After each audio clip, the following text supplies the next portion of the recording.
हो गया बजट। आज बजट पर ही भाषण है। अमरिंदर बाबू पूरा पूछिए। बैठ जाइए, बैठ जाइए, बैठ जाइए महबूब साहब। कोई पोस्टर की अनुमति नहीं है। पोस्टर ले लिया जाए। पोस्टर हटाइए, पोस्टर हटाइए, हटा लीजिए, हटा लीजिए, दे दीजिए महबूब साहब।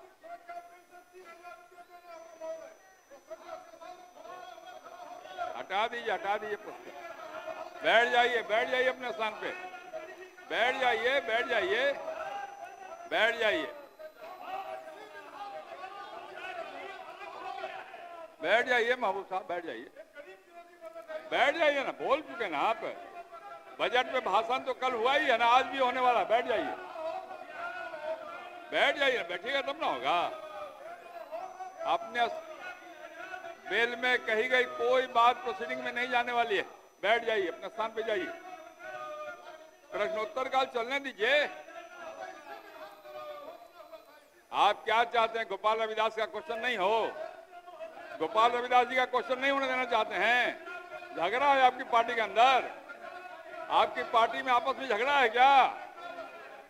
गोपाल जी का क्वेश्चन समाप्त करना चाहते हैं?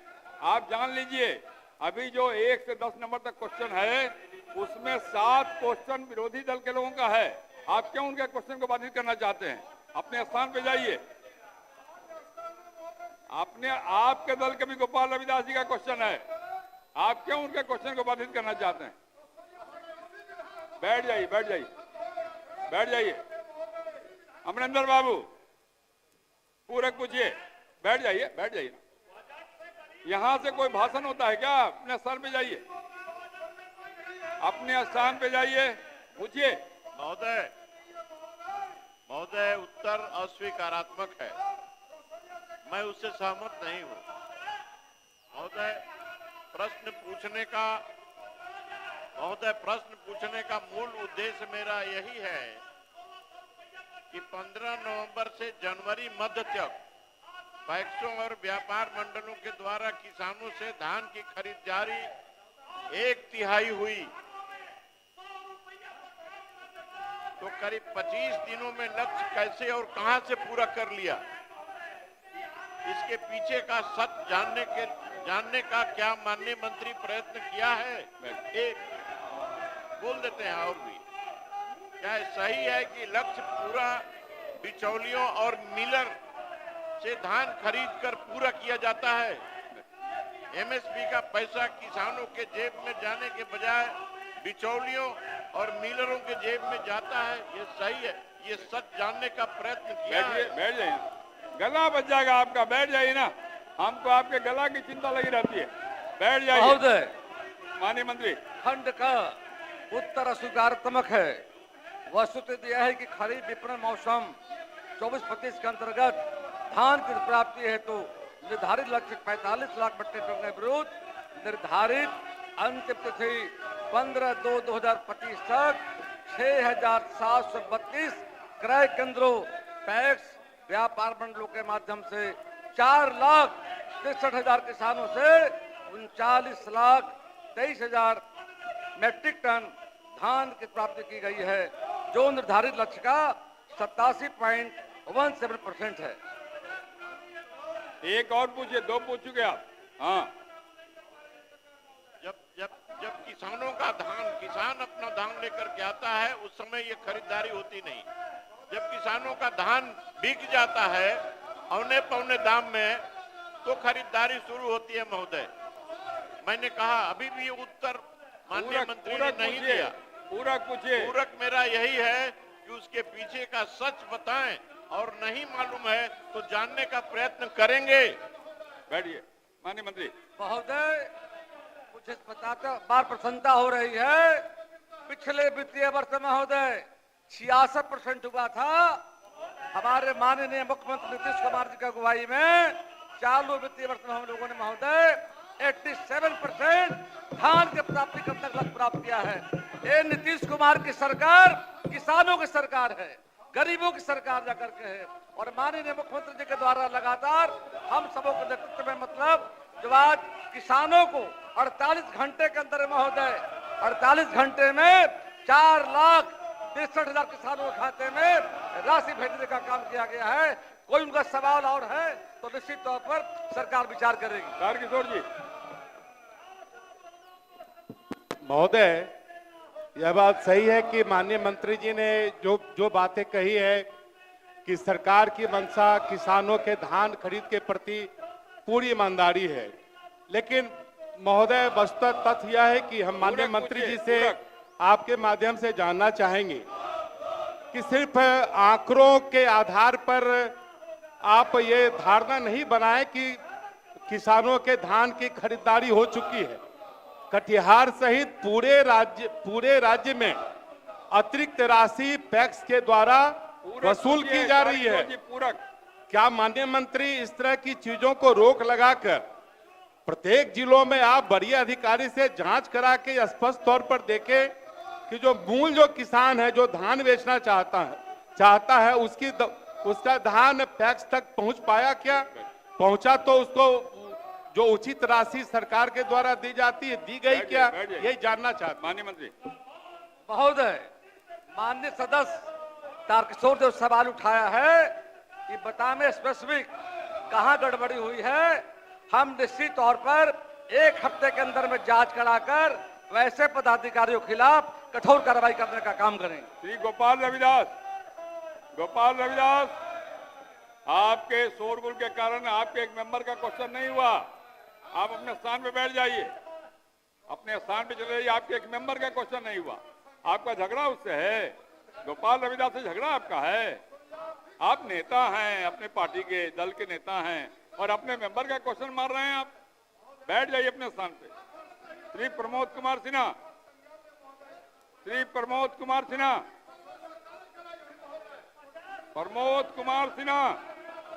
पूरक पूछिए।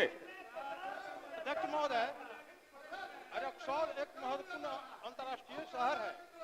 मैं मंत्री माइक पर बोलिए, माइक पर। मैं माननीय मंत्री से रिक्वेस्ट करूंगा कि पर्यटकीय दृष्टिकोण से भी बहुत एक शहर है, वहाँ से रक्सौल वासी सर पर्यटक नहीं होने से केवल रोड पर टहलते हैं, इसीलिए वहाँ पर जितना जल्द हो सके वहाँ पार्क बनाने की शुरुआत किया जाए। सर माननीय मंत्री,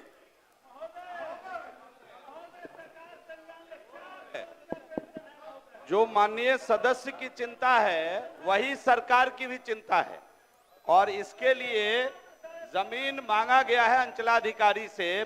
दूसरे महीने 28/2/25 को पत्रांक 115 के द्वारा अंचलाधिकारी से जमीन मांगा गया है। जमीन मुहैया होते ही एक अन्य विस्तृत पार्क बनाने की योजना विभाग की है।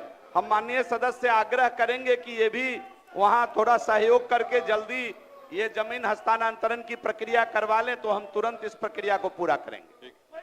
हो गया। बहुत धन्यवाद मंत्री जी। श्री अजय यादव,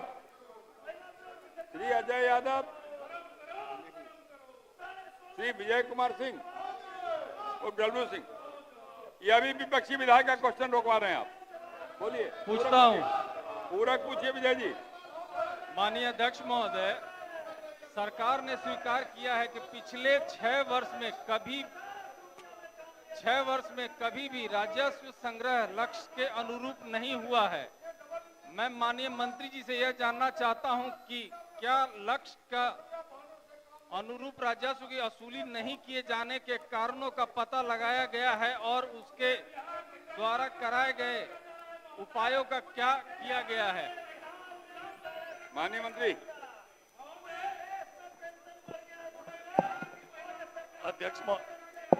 अध्यक्ष महोदय, मैंने विस्तृत जवाब दिया है और मैंने बताया है इनका जो है था कि 600 करोड़ के विरुद्ध जो है 296 करोड़ ही वसूली हुई है। इसमें जो आंशिक अध्यक्ष मैंने बताया अध्यक्ष महोदय 312 करोड़ की वसूली हुई है अध्यक्ष महोदय, और 2 माह भी बाकी भी है। अभी 1 माह ये पूरा अभी प्रगति रिपोर्ट और लगातार विभाग कार्रवाई कर रही है अध्यक्ष महोदय। नीचे जो राजस्व कर्मचारी स्तर पर जो है हल्का वाइज जो है कैंप लगाया जा रहा है और रैयतों को बकाया लगान भुगतान हेतु प्रेरित करने के लिए सभी जमाबंदियों में अंतिम लगान का विवरण दर्ज किए जा रही है। मतलब हम लोग लगातार जो है विभाग प्रयास में है अध्यक्ष महोदय कि हम लोग जो है लक्ष्य निर्धारित कर लें और प्रयास करेंगे कि निश्चित रूप से आप लक्ष्य का बैठ जो जाइए, है बैठ जाइए। जो लक्ष्य है उसको प्राप्त कर लिया जाए। अभी सदन चलने वाला 28 मार्च तक चलने वाला है, बैठ जाइए।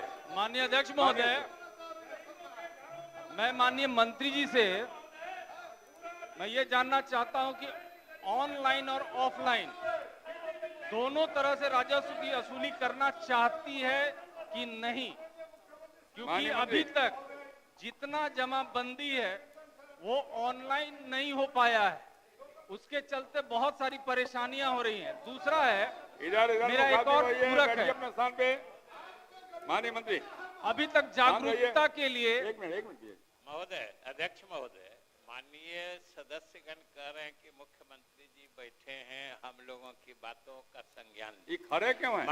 वही कह रहे हैं ना कि महोदय इस सदन में किन बातों का संज्ञान लिया जाएगा और किन का नहीं लिया जाएगा, ये आपके नियमावली में दर्ज है। तो ये अपनी बातों को नियमानुसार आपकी इजाजत से उठाएंगे तो सरकार संज्ञान लेगी। बिल्कुल। वैसे सदन के नियम के विपरीत सरकार भी कैसे संज्ञान में ले? नहीं, बैठ जाइए, बैठ जाइए, बैठ जाइए। अरे इतना बढ़िया बात कहा उन्होंने। बैठ जाइए, बैठ जाइए, आपके खड़े होने से नहीं होगा। अरे बैठिए साहब। विजय जी।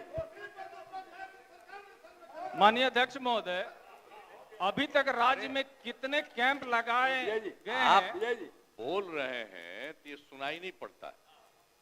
अगर आपको कोई समस्या है तो आप लिख करके देना दीजिए हमको, बैठ जाइए। हम उसको देखेंगे। जाके चलिए, बैठिए, चलिए, आप आप बैठ जाइए। सब करिए, काहे के लिए खड़े हैं?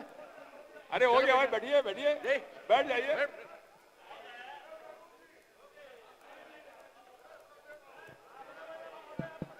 करो। महबूब साहब, बैठिए, बैठिए आप। महबूब साहब, आपको देख के कभी कभी जब आप करते हैं तो मुझे एक बात ध्यान में आता है, अगर आपके नाम के आगे को पाई और खींच देते, महबूबा हो जाता तो 3 तलाक आपको मिल जाता, जितना आप लड़ाई करते हैं, झगड़ा करते हैं। बोलिए, बोलिए। अध्यक्ष महोदय, मैं माननीय मंत्री जी से बस इतना जानना चाहता हूं कि अभी तक पूरे राज्य में कितने जगह कैंप लगाकर किसानों के जागरूकता के लिए इसमें अभियान चलाया गया है। दूसरा है कि पूरे राज्य भर में हर पंचायत में पंचायत सरकार भवन बना हुआ है या निर्माण हो रहा है, लेकिन एक भी कर्मचारी आपका पंचायत सरकार भवन में उपलब्ध नहीं रहता है, वो सीधा ब्लॉक अंचल में मौजूद रहता है। इसके चलते भी बहुत ज्यादा परेशानी और राजस्व की हानि हो रहा है। इस पे भी हम चाहेंगे कि माननीय मंत्री जी इस पे अपना स्पष्ट करें जवाब। अध्यक्ष महोदय, जो माननीय सदस्य का प्रश्न है वो भू लगान के लक्ष्य की प्राप्ति के संबंध में है और मैंने विस्तृत जवाब दिया है कि भू लगान जमा करने की कार्रवाई ज्यादा से ज्यादा सभी सीएससी सेंटर पर, अध्यक्ष महोदय, सभी सीएससी सेंटर की सुविधा देते हुए इसे अधिकृत किया गया है और ज्यादा से ज्यादा लगान आए उसके लिए राजस्व कर्मचारी स्तर पर हल्कावार जो है कैंप लगाया जा रहा है कि सभी जगह ज्यादा से ज्यादा राजस्व आए और उसका लक्ष्य का निर्धारण, जो माननीय मंत्री जी ने, माननीय सदस्य ने कहा कि हल्का कर्मचारी, आप कभी कभी अपने को विधायक मान लेते हैं। ठीक है अध्यक्ष महोदय, समय लगेगा एक आध दिन। जी थोड़ा समय लगेगा, नहीं, कोई बात नहीं। तो माननीय सदस्य ने जो कहा है कि पंचायत सरकार भवन पर जो है हल्का कर्मचारी नहीं रहते, तो अध्यक्ष महोदय उसके लिए हम लोग देख रहे हैं कुछ कर्मचारियों की, इसमें इस प्रश्न में नहीं है लेकिन यह जो है आम जनता का प्रश्न है, तो इसका हम लोग देख रहे, कुछ कर्मचारियों की बहाली भी पिछले दिनों हुई थी और भी बहाली हम लोग कर रहे हैं। तो पंचायत स्तर पर प्रत्येक पंचायतों में अभी जितने कर्मचारी होने चाहिए उतने कर्मचारी नहीं है, लेकिन जहां जहां कर्मचारी हैं उनको निर्देशित किया गया है कि जहां उनका कार्यालय है, जहां उसका स्थल है, उस पर निश्चित रूप से वो रहें और एक अभियान चलाकर जिला पदाधिकारी को निर्देशित भी किया जाएगा कि जहां जहां हल्का कर्मचारी का स्थल है उस स्थल पर निश्चित रूप से वो बैठे और आम जनता को वहां उनकी सुविधा मिले, न कि हल्का कर्मचारी से, हल्का एरिया से दूर वहां बैठे। तो निश्चित रूप से सदस्य की जो चिंता है उसको हम लोग कर रहे हैं। श्री विजय माननीय सिंह, माननीय अध्यक्ष श्री महोदय, विजय- हो गया आपका, 3 हो गया, बैठ जाइए अपनी, हो गया आपका। श्री विजय सिंह, माननीय मंत्री पशु राजस्व भूमि सुधार विभाग, विजय जी का।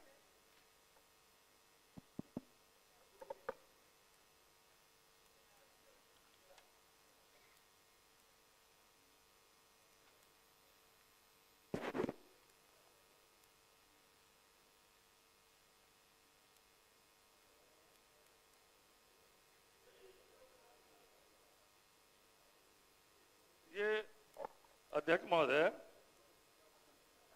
विजय सिंह जी बरारी का है। गंगा नदी के कटाव से पीड़ित परिवार पुरवड़िया चौक से खाड़ा घोड़ा तक।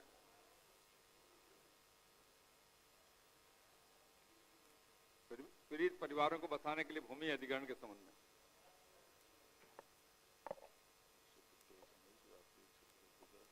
ये हस्तांतरित है अध्यक्ष महोदय, आपदा प्रबंधन विभाग को यह हस्तांतरित किया गया है। ट्रांसफर हुआ है, अभी जवाब आएगा आपका, आपका जवाब आएगा। श्री छत्रपति यादव, पूरक पूछिए छत्रपति जी। अध्यक्ष महोदय, हमने जो प्रश्न किया उसका जवाब सही से नहीं आया है। अभी बार बार ऐसे ही लगातार 3 साल हो रही है। हमने कहा है कि जो रसोग पंचायत मारर उत्तरी मारर दक्षिणी में एक पशुपालन अस्पताल की स्थापना करना है जहां पशु का संख्या अधिक है।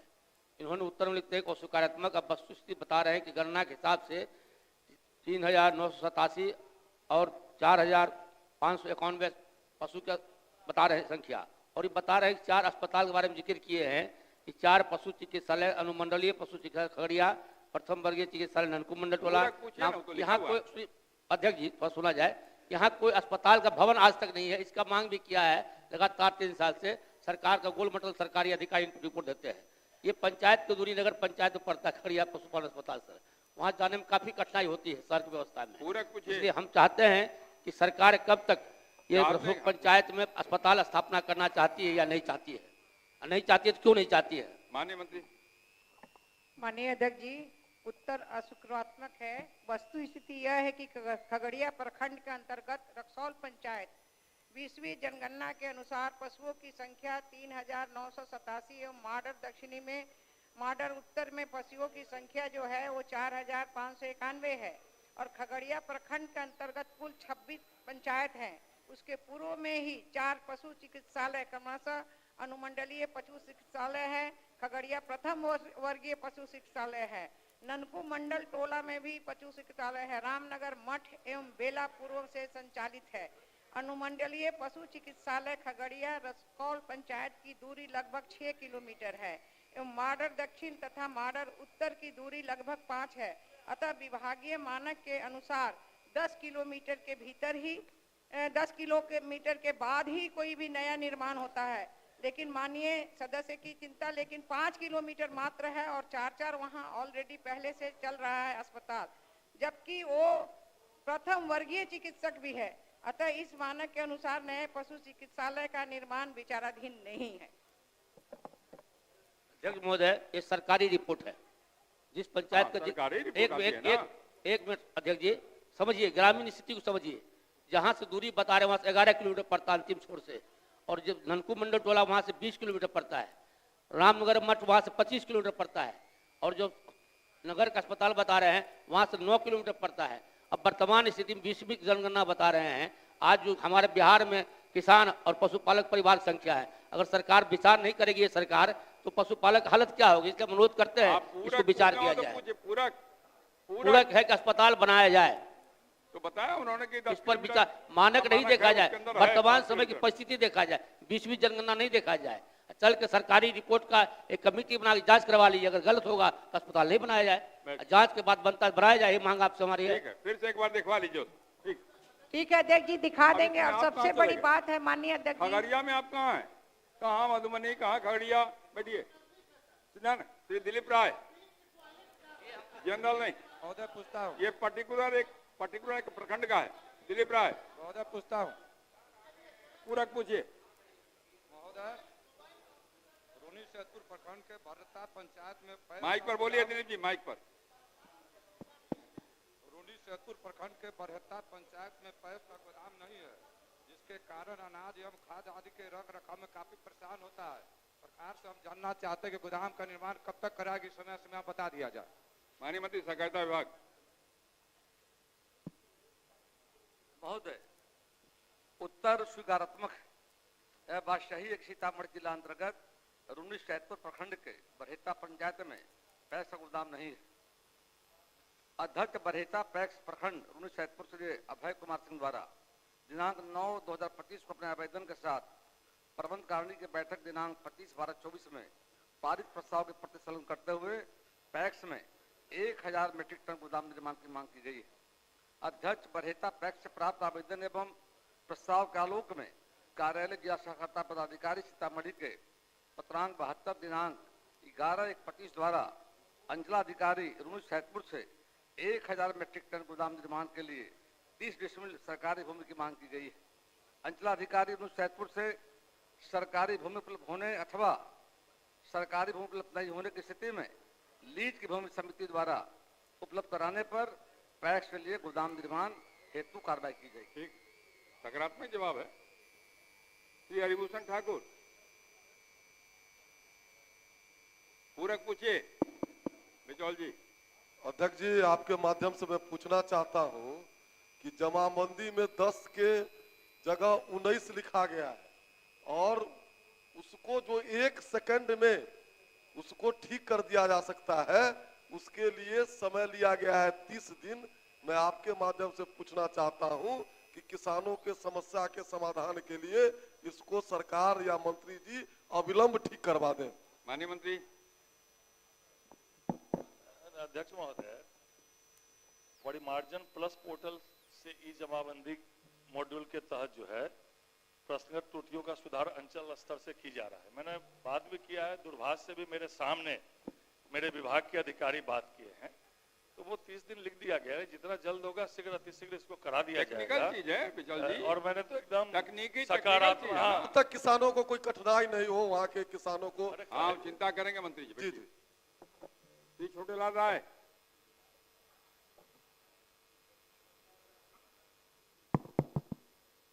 क्या हुआ? पूरक पूछिए। बहुत बड़ा नहीं, ये सीसी कैमरा लगाने का बात है। पूरक पूछिए माइक पर। आवाजें नहीं आ रही। अरे आवाज आ रही, हमको आ रही, आपको नहीं आ रही। सर यही पूछ रहे हैं कि वहाँ परसा बाजार में सीसी कैमरा लगाना है, अब कब तक लग जाएगा यही जानना चाहते हैं। माननीय मंत्री। अध्यक्ष महोदय, मैंने जवाब स्पष्ट दिया है कि 9/1/25 को सीसीटीवी कैमरा लगाने का प्रस्ताव जो है नगर पंचायत बरसा बाजार के सामान्य बोर्ड के द्वारा पारित कर दी गई है। तो सीसीटीवी क्रय करने का जो निविदा की प्रक्रिया है वो प्रक्रियाधीन है। प्रक्रिया पूर्ण होते ही इसको हम लगा देंगे। आप एकदम निश्चिंत रहिए कि 90 दिन के अंदर वहां सीसीटीवी फंक्शनल हो जाएगा। श्री अजीत शर्मा। उत्तर मिला है सर अध्यक्ष महोदय। पूरक पूछिए। माननीय मंत्री को मैं चुनौती देता हूं, उनका जो जवाब है वहां न सिर्फ सड़क का माइक मेंटेनेंस पर आ जाइए। वहां न सिर्फ सड़क का मेंटेनेंस नहीं किया जा रहा, बल्कि जिन और अवयव, नाला, लाइट आदि की बात कही गई है उनका भी मेंटेनेंस नहीं हो रहा है।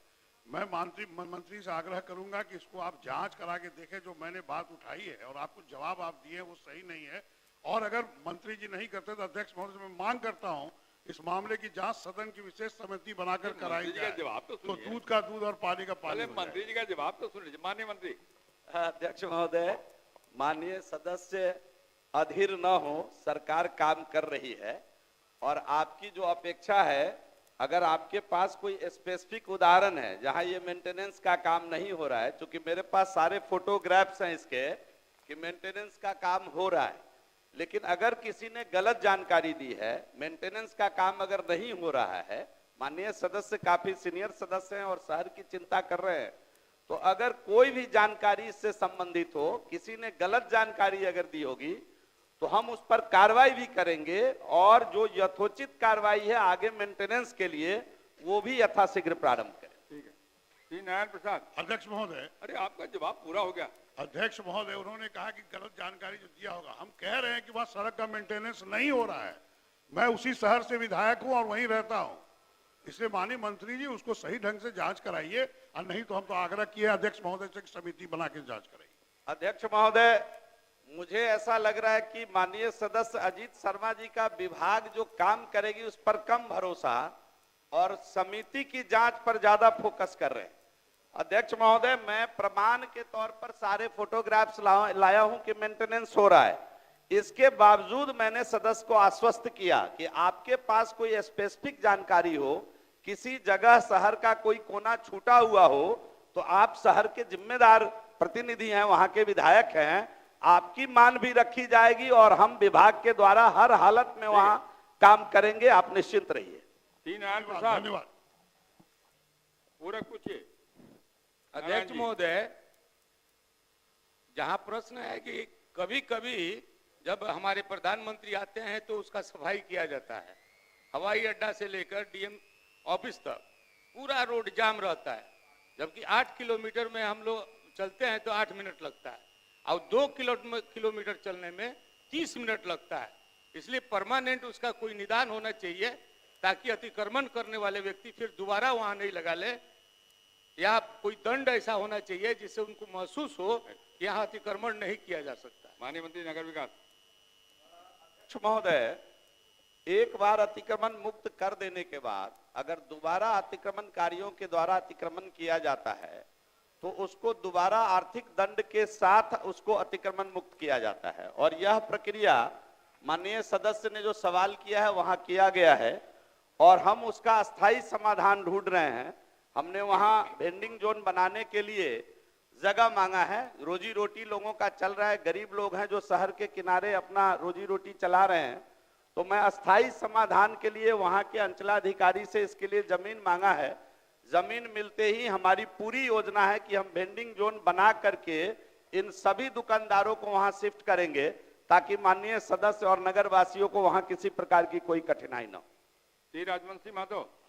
अध्यक्ष महोदय, मेरा कहना है कि जब मिलेगा जमीन तब आप उसको मुक्त कराइएगा, तब तक हम लोग को आने जाने में घर से और जिला में जाने के लिए हम लोग को आधा घंटा बेसी समय लगता है। इसलिए अस्थायी निदान करने के लिए अभी कोई ट्रैफिक नियम के तहत वो कब्जा नहीं हो, इसकी व्यवस्था क्या माननीय मंत्री जी करा सकते हैं? अस्थायी निदान तो कर रहे हैं, निदान तो वही है।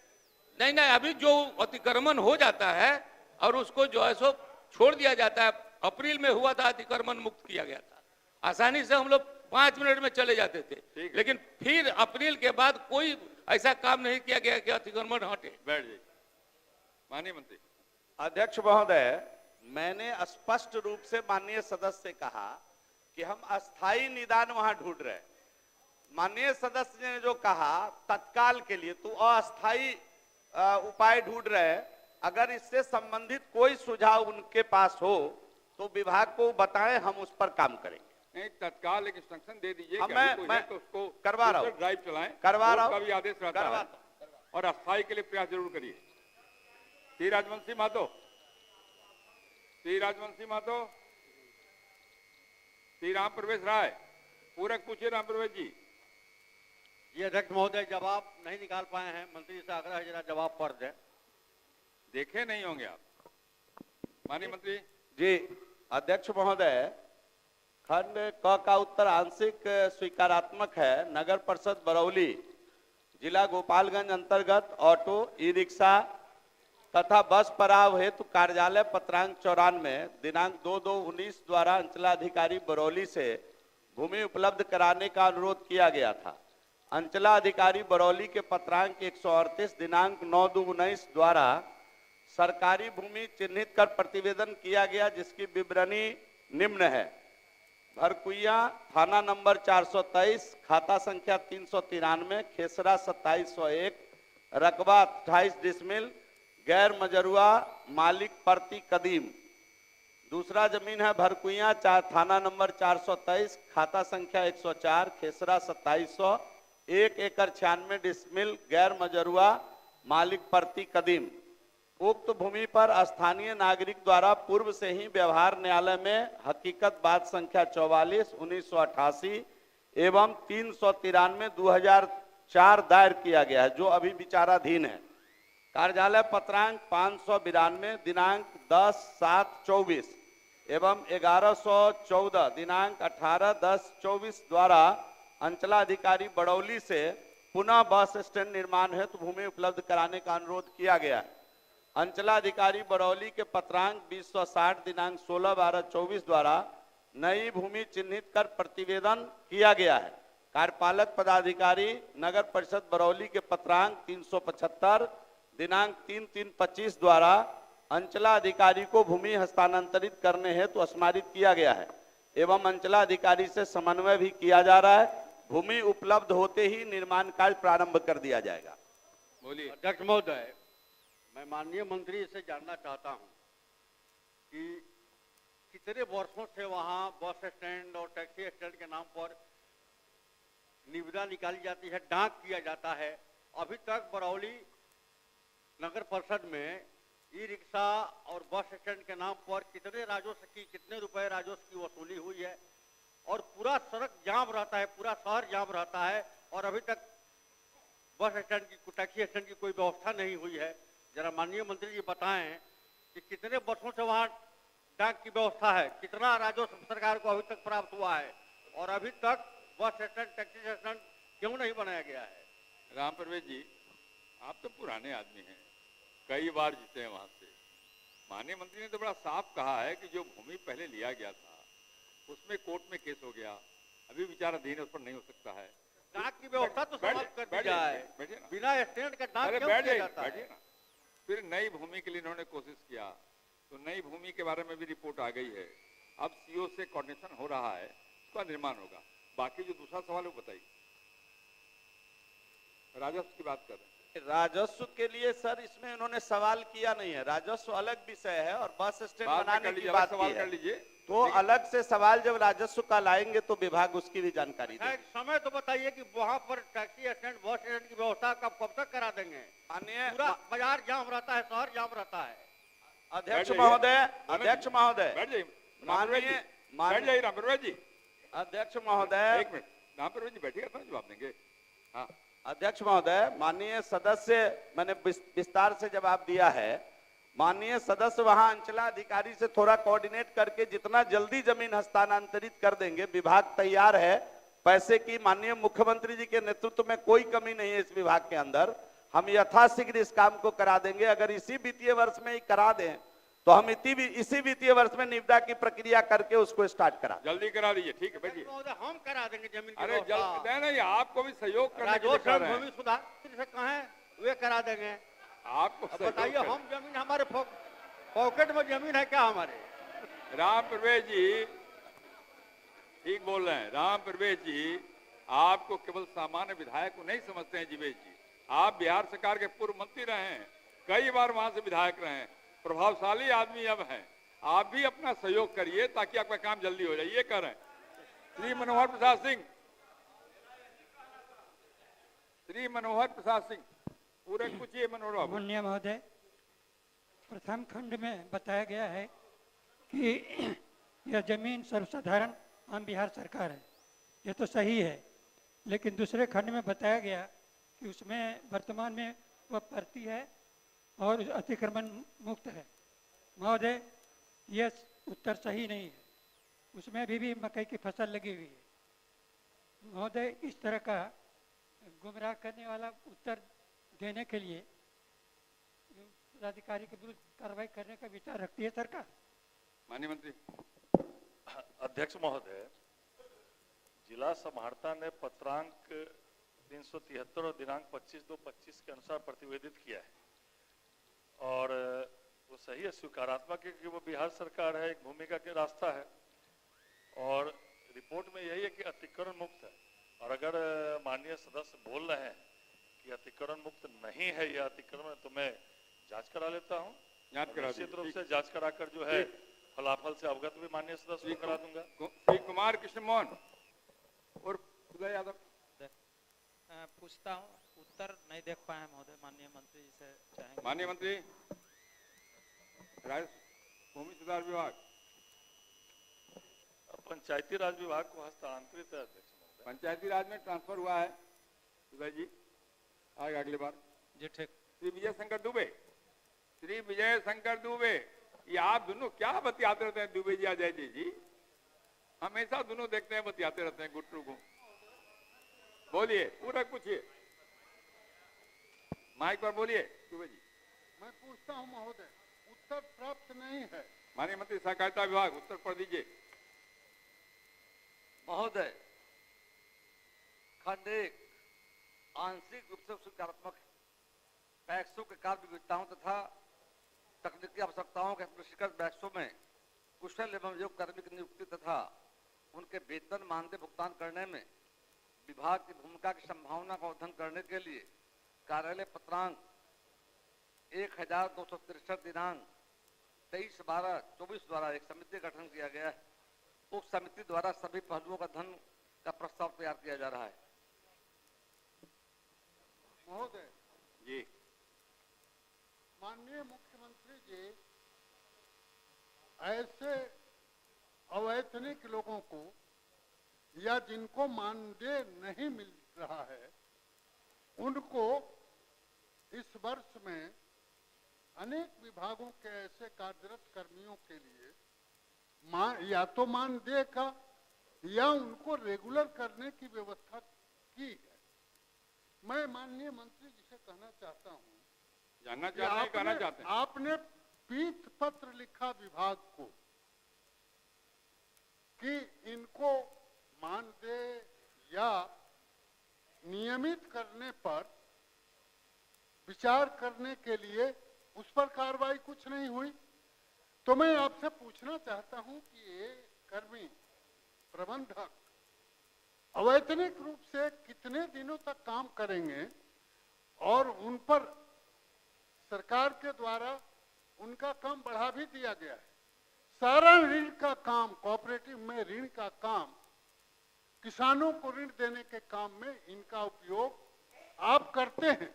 तो मैं सरकार से जानना चाहता हूं कि इनको मानदेय या वेतन देने में आपको क्या आपत्ति है? माननीय मंत्री महोदय, समिति गठन किया गया महोदय, समिति का रिपोर्ट आ जाने के बाद सरकार विचार करेगी। महोदय महोदय,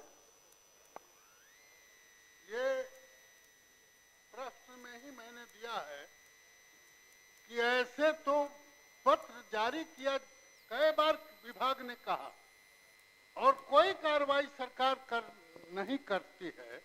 आपके नियत क्या है? आपका नियत उन कर्मियों के प्रति उदार नहीं है, करना नहीं चाहते हैं? आप स्पष्ट बताएं कि उन पर मानदेय या उनको नियमित करने पर सरकार को विचार करने में क्या आपत्ति है? सरकार तो विचार करने के लिए कर रही है महोदय। रिपोर्ट आएगा तो विचार करेंगे महोदय, एक मिनट हरी, बैठ जाइए। बोलिए अजय। माननीय मंत्री जी से सिर्फ इतना जानना चाहता हूं कि माननीय मंत्री जी ने बताया कि एक समिति का गठन हमने कर दिया है।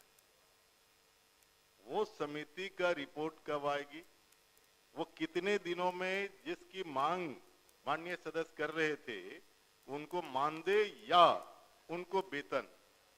मैं कहना चाहता हूं कि जब आप तमाम जो संविदा पर थे उनको अभी आपने किया है, जो जूनियर इंजीनियर था उनको आप वेतन उनको रेगुलर कर दिया है। अजय जी तो कहिए, मत पूछिए। मैं पूछना चाहता हूं तो क्या आप उनको कितने दिनों के अंदर तमाम प्रक्रिया पूरा करके आप इसको लागू करेंगे?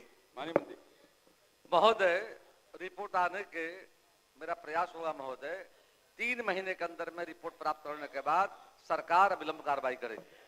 श्री यूसुफ सलाहुद्दीन, पूरक पूछिए। सलाहुद्दीन साहब। जी अध्यक्ष महोदय, हम पूरक पूछना चाहेंगे। जो अन्नदाता किसान कृषि इनपुट अनुदान से वंचित रह गए थे जानकारी के अभाव में, वैसे किसानों से ऑफलाइन आवेदन लेने हेतु विभाग द्वारा एक पत्र जारी हुआ था, जो पत्र मेरे पास भी है, परंतु इसके बावजूद सहरसा सहित अन्य जिलों में भी कृषि विभाग के किसानों से आवेदन नहीं लिया और जवाब में कहा गया कि ऑफलाइन आवेदन पत्र कार्यालय को प्राप्त ही नहीं हुआ है, जिस कारण अनुदान संभव नहीं है, तो क्या ऑफलाइन आवेदन किसानों से लेकर सरकार वंचित किसानों को कृषि इनपुट अनुदान देने पर विचार करेगी? माननीय मंत्री। महोदय, उत्तराखंड का अस्वीकारात्मक है। वर्ष 2024 सितंबर माह में अतिवृष्टि एवं कोसी बराज से अधिकतम जल निकासी होने के कारण बाढ़ की समस्या सहरसा जिला अंतर्गत सिमरी बख्तियारपुर मंडल के सिमरी बख्तियारपुर सलखुआ एवं महिषी प्रखंड के किसानों की खरीफ फसलों की क्षति हुई थी, जिसके परिप्रेक्ष्य विभागीय दिशानुसार ऑनलाइन पोर्टल पर प्रभावित कृषकों से ऑनलाइन आवेदन प्राप्त कर कृषि इनपुट अनुदान संबंधित सभी आवेदनों का ससमय निष्पादन कर दिया गया था। उक्त अवधि में कृषि इनपुट अनुदान भुगतान हेतु कोई आवेदन लंबित नहीं रहा है। सिमरी बख्तियारपुर मंडल के सिमरी बख्तियारपुर सलखुआ एवं महिषी प्रखंड में कृषि इनपुट अनुदान वितरण की स्थिति निम्न प्रकार है। प्रखंड का नाम सिमरी, कुल आवेदन 3036, लाभान्वित कृषकों की संख्या 2733 और उनकी राशि जो महोदय वितरित की गई जाकर के है वो है जाकर के 2,64,47,930 रुपया है। दूसरा सलखुआ, कुल आवेदन 8,021, लाभान्वित कृषकों की संख्या 6,972, इसकी राशि महोदय 5,87,15,615 रुपया है। तीसरा महिषी प्रखंड का नाम, कुल आवेदन 9,353, लाभान्वित कृषकों की संख्या 7,469 और 5,90,35,773 की राशि दे दी गई है।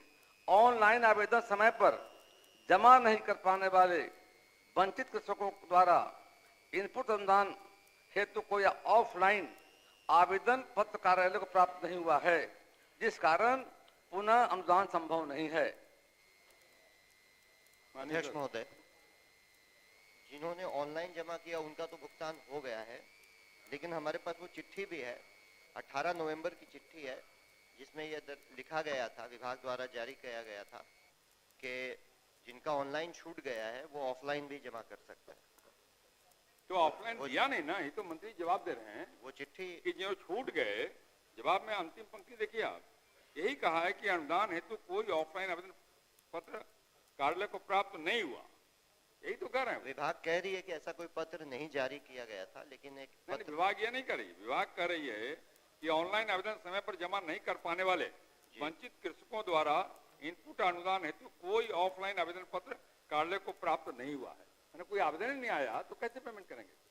बैठ जाइए, बैठ जाइए। हम माननीय मंत्री जी से पूछना चाहेंगे कि क्या कुछ ऐसा एक्सटेंशन मिल सकता है अगर जिनका छूट गया है, क्योंकि काफी सब दिखवा लेते हैं महोदय, दिखवा लेंगे, संभव होगा विचार निश्चित तौर पर सरकार विचार करेगी। धन्यवाद। नहीं, सदन का सवाल पर्टिकुलर इलाके के लिए है, जनरल नहीं, जनरल नहीं। श्री अमरेंद्र कुमार पांडे, राजस्त्रीय सवाल नहीं किया, पूरक पूछिए पांडे जी।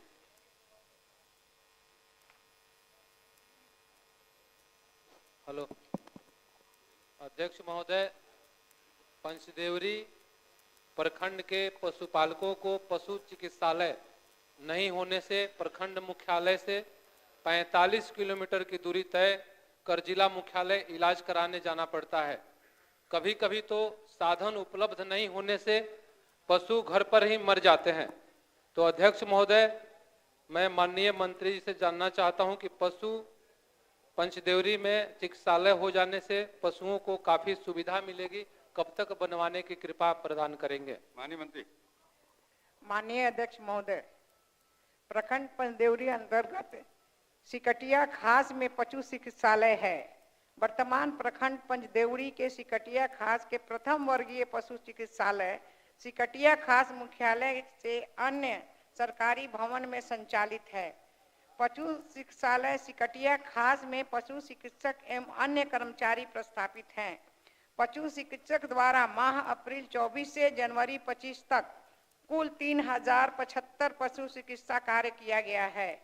उक्त पशु चिकित्सालय भवन निर्माण के हेतु इन्होंने जो व्यक्त किया है उसके लिए मैं पत्रांक 891 दिनांक 3/3/25 द्वारा जिला पदाधिकारी गोपालगंज में भूमि उपलब्ध कराने हेतु अनुरोध की हूँ। मैं माननीय सदस्य से भी कहना चाहूंगी कि अगर 140 × 120 फीट उपलब्ध करा दें तो निश्चित रूप से अगले वित्तीय वर्ष में इनका चिकित्सा भवन जो है वो बन जाएगा। और दूसरी बात है कि माननीय हम मुख्यमंत्री जी को, माननीय प्रधानमंत्री जी को धन्यवाद देते हैं कि हर प्रखंड में हमारा चलंत पशु चिकित्सालय अभी घूम रहा है। कोई भी 1962 पर अगर फोन करता है तो वो चिकित्सा उनके घर पे चला जाता है, मेरा डॉक्टर जाता है और जाके इलाज करके आ जाता है। माननीय विधायक जी से मेरा अनुरोध है कि आप जमीन में जो हमने पत्र लिखा है डीएम को आप उपलब्ध कराइए, अगले वित्तीय वर्ष में निश्चित रूप से चिकित्सालय बन जाए। उपलब्ध कराने में मदद करिए। ये अध्यक्ष महोदय, जमीन उपलब्ध हम कैसे करवाएंगे? हम उसमें सहयोग कर सकते हैं। सहयोग करने के लिए वही कर रहे हैं। और जहां तक माननीय मंत्री जी के द्वारा बताया गया कि सिकटिया में चलता है तो इसको मुख्यालय में, प्रखंड मुख्यालय में होने से काफी सुविधा मिलेगी। सबको जानकारी रहता है कि प्रखंड मुख्यालय में यह होना चाहिए। तो मैं माननीय मंत्री से आग्रह करूंगा कि आने वाले समय में आप प्रखंड में ही एक पशु चिकित्सालय बनाने की कृपा करें। ठीक है, ठीक है, आग्रह किया, आग्रह उन्होंने सुना है। श्री अमर कुमार पासवान, श्री अमर कुमार पासवान, श्री विजय कुमार, मुकेश जी पूछिए आप। माननीय अध्यक्ष महोदय, क्या यह बात सही है कि शेखपुरा जिला अंतर्गत अरियरी प्रखंड के एपनी पंचायत के अधीन ग्राम लटकना में है जहां पशु अस्पताल का निर्माण नहीं कराया गया है? पूरे पूछिए महोदय, सुनिए, 1 मिनट तो सुन लिया जाए महोदय। यहाँ इस जो पंचायत में अस्पताल नहीं है वहां पर जमीन उपलब्ध है। माननीय मंत्री जी से आग्रह है कि वहां पे अस्पताल निर्माण करावे ताकि जो पशु का चिकित्सा की व्यवस्था हो वहां पर पूर्ण की जाए। आपका आग्रह सुन लिया माननीय मंत्री जी ने। महोदय, यहाँ पर जमीन उपलब्ध है महोदय। मैं पूछा ही नहीं ना महोदय नहीं, सुनिए मेरी बात ना। मैं पूछता हूँ महोदय, मैं पूछता हूँ महोदय कि यहाँ पर जमीन उपलब्ध है, क्या सरकार अस्पताल का निर्माण कराना चाहती है या नहीं? हाँ, ये हुआ। बोलिए मंत्री। माननीय अध्यक्ष जी, वस्तु स्थिति यह है कि शेखपुरा जिला अंतर्गत अरियरी प्रखंड में कुल 10 पंचायत है जिसमें 3 पशु चिकित्सालय पूर्व से स्थापित है। यहाँ प्रथम वर्गीय पशु चिकित्सालय अरियरी, प्रथम वर्गीय पशु चिकित्सालय करकी तथा प्रथम वर्गीय चिकित्सालय स बहाना में है। सबसे निकटतम जो पशु चिकित्सालय है वो स बहाना में गांव लटकाना की दूरी मात्र 2.5 किलोमीटर है और ग्राम लटकाना में कुल पशु की संख्या लगभग 500 के आसपास है। विभागीय द्वारा निर्धारित मानक के अनुसार वर्तमान में ग्राम लटकाना में नए पशु चिकित्सालय खोले जाने का कोई भी प्रस्ताव विचाराधीन नहीं है। महोदय, अगर वहां पर जमीन उपलब्ध है महोदय तो निर्माण करा दिया जाता तो अच्छा होता, चूंकि वहां पे काफी दूरी तय कर करके जिला मुख्यालय में जाना पड़ता है इलाज कराने के लिए। तो अगर विकास का मानक ये 2 तरह का होता है क्या कि जो सत्ता पक्ष के माननीय विधायक हैं उनके लिए हो रहा है कि भूमि उपलब्ध करा दीजिए हम बना देंगे, और क्या विपक्ष के लोग अगर सवाल उठाएंगे तो उसके लिए अलग मानक है कि प्रस्ताव विचाराधीन नहीं है? पूछते भी नहीं, बैठ जाइए। नहीं महोदय, आप इस पूछ ही तरीके नहीं, का बैठिए। प्रस्ताव सही नहीं है महोदय। अजय कुमार सिंह। माननीय अध्यक्ष महोदय, पूरक पूछिए। मैं आपके माध्यम से माननीय सदस्य अजय बाबू, आप तो 4 साल हो गया, 4.5 साल, आपको पूछना नहीं चाहिए था। खाली कह रहे हैं, आग्रह करें, सुन लिया आग्रह उन्होंने। बोलिए अजय बाबू। मेरा ये कहना खाली है, बैठे बैठे शोरगुल करने से नहीं होता भाई, प्रोसेस सीखना पड़ता है। मेरा ये कहना है, 4 साल हो गया। माननीय राजस्व मंत्री जी से मैंने सवाल उठाया है कि खतियान में अगर बकास्त या किसी रैयत का नाम नहीं है और खेवट में उस रैयत की हिस्सेदारी या खेवट उस बकास्त जमीन में उस रैयत का नाम को डिफाइन करता है, तो वो खेवट का महत्व क्या होगा, मैंने ये पूछा। लेकिन जवाब में आया है कि बिहार भूमि सुधार अधिनियम 1950 की धारा 5, 6, 7 जिसका खेवट और खतियान से कोई मतलब नहीं है, गैर मजरूआ मालिक एवं बकास्त भूमि रैयतों के निष्पादन के लिए तो राज्य सरकार का संकल्प है। आप पूछते क्या मैं ये पूछना चाहता हूँ कि खतियान में बकास्त है लेकिन खेवट में उस रैयत को काबिज किया, खेवट ने काबिज कर दिया है, तो वह जमीन खेवट वाले रैयत की ही होगी। मैं ये राजस्व मंत्री जी से जानना चाहता हूँ। माननीय मंत्री। अध्यक्ष महोदय, जवाब तो सकारात्मक है, लेकिन माननीय सदस्य ने जो प्रश्न किया है वह प्रश्न खेवट दस्तावेज से संबंध में उन्होंने प्रश्न किया है कि उन्होंने पूछा अध्यक्ष महोदय कि बकास्त है उसके सरकार की जमीन मानी जाती है। सही में वो बकास्त सरकार की ही जमीन हुई।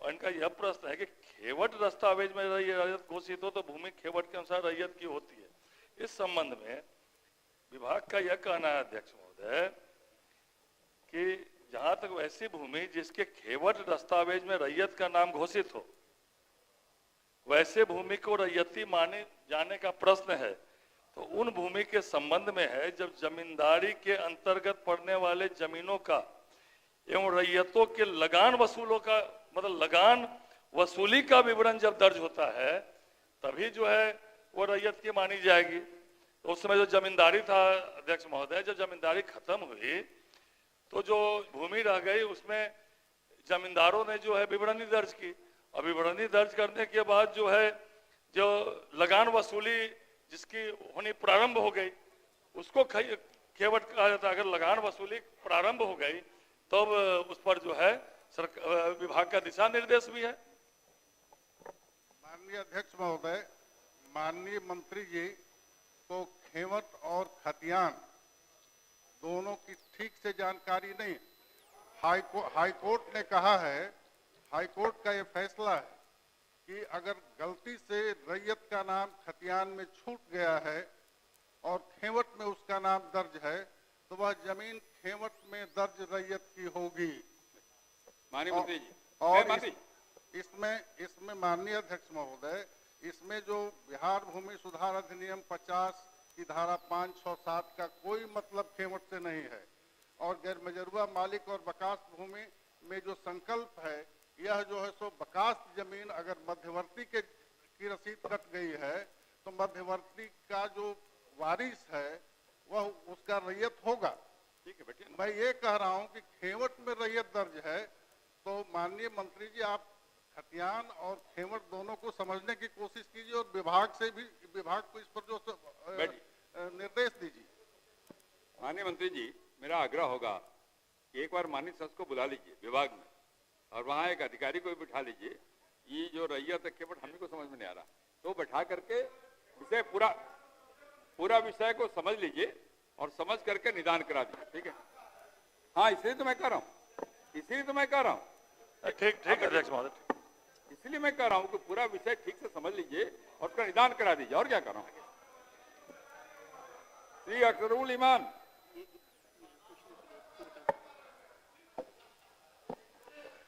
सूर्यकांत जी पूछता हूँ महोदय। हाँ, पूरक पूछिए, उत्तर नहीं देखे होंगे। उत्तर नहीं मिला है हमको सर। माननीय मंत्री।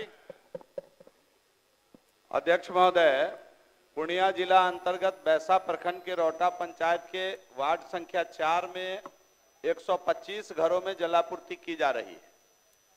वार्ड संख्या 4 के शेष घरों में जलापूर्ति हेतु छूटे हुए टोला अंतर्गत एक नए योजना का प्रावधान किया गया है, जिसकी निविदा प्रक्रियाधीन है। निविदा निष्पादन उपरांत कार्य प्रारंभ कर दिया जाएगा। हो गया महोदय, मेरा प्रश्न है, रौटा पंचायत के वार्ड नंबर 4 में पेयजल की आपूर्ति पिछले 6 महीने से बाधित है तथा इस संबंध में स्थानीय अधिकारियों के द्वारा ग्रामीणों के द्वारा बार-बार शिकायत करने पर महोदय पेयजल की व्यवस्था नहीं की गई है। मैं मंत्री महोदय से जानना चाहता हूं, क्या वैसे पदाधिकारी पर कार्रवाई करने की विचार रखते हैं? माननीय मंत्री। निश्चित रूप से सर, अगर कोई भी अधिकारी दोषी पाए जाएंगे इस प्रक्रिया को डिले करने में, उन पर सरकार कार्रवाई करेगी। श्री अवध बिहारी चौधरी। महोदय, अब कहाँ भाई, पूछने वाला भी दूसरा, जवाब देने वाला भी दूसरा, अब हो गया भाई। अब अवध बिहारी बाबू को पूछने दो।